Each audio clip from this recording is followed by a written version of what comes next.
I'm Terry Hoad of UCU, and it was my first and so far only trip to Venezuela, and I'll just echo what you've been told twice already, which is that you do get the chance to go do it, because there is nothing like being there on the spot and seeing what's going on. We were all, I think, overwhelmed. It was an organised trip, and we were meeting groups of people every day, or sometimes 2 or 3 of them in one day. And I think we're all overwhelmed by the warmth of the reception that we had. I immediately thought what would happen if a little group, a mixed bag of Venezuelan trade unionists came here. Would they get the same? And I think the answer is almost certainly no. There was genuine warmth. Clearly, our colleagues and comrades there are very glad that people are going. So it's a two-way business. There are benefits on both sides. We lucked in that quite unexpectedly, the day after we arrived, Hugo Chavez came back from Cuba from his second bout of surgery, and what had been going to be a serious trade union rally anyway turned into something much bigger as everybody merged and marched down the road to stand outside the presidential palace and see him appear on the balcony and wave.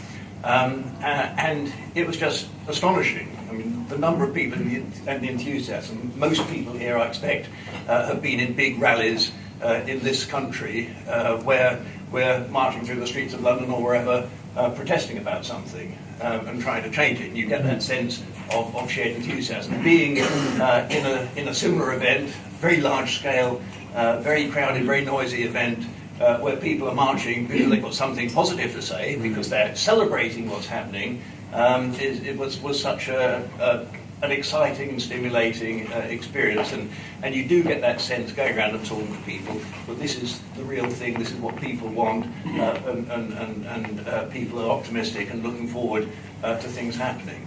We saw a lot of things. Perhaps some of my other colleagues on the delegation will pick some of the other ones up. Kat's mentioned the housing developments. We saw a big new housing development which was halfway through construction.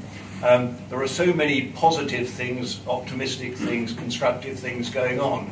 I'm from an education union. I was interested in all of it, but one thing that struck me was we visited the centre, the music centre.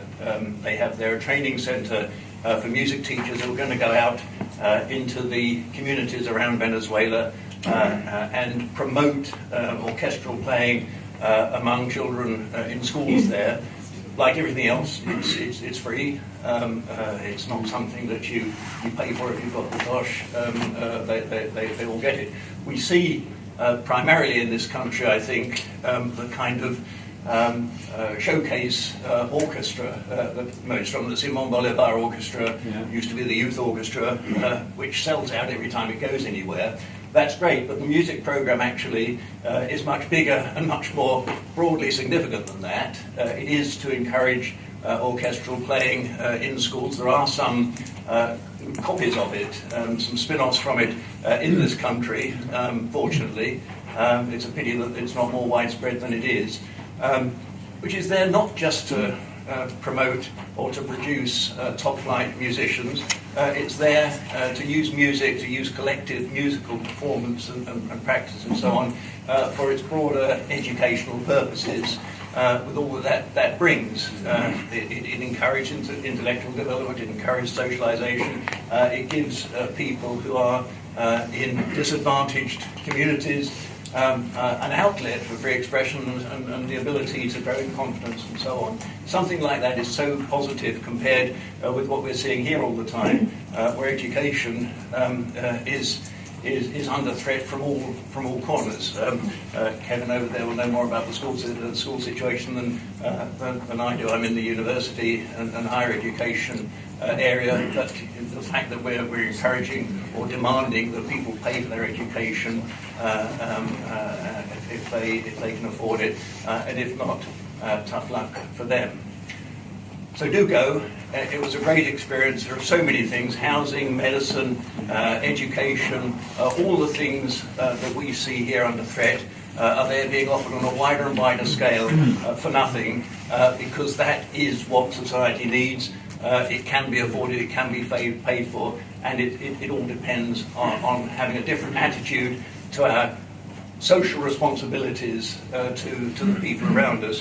Venezuela can do it. We ought to be able to do it so much more easily, because they have had such great obstacles to overcome with their slum housing problems and all the other things. If they can do it, so can we. Go and see it, give our colleagues their support, but get support and strength yourself and inspiration, and come back and share it as we're trying to do with our colleagues here. Thank you.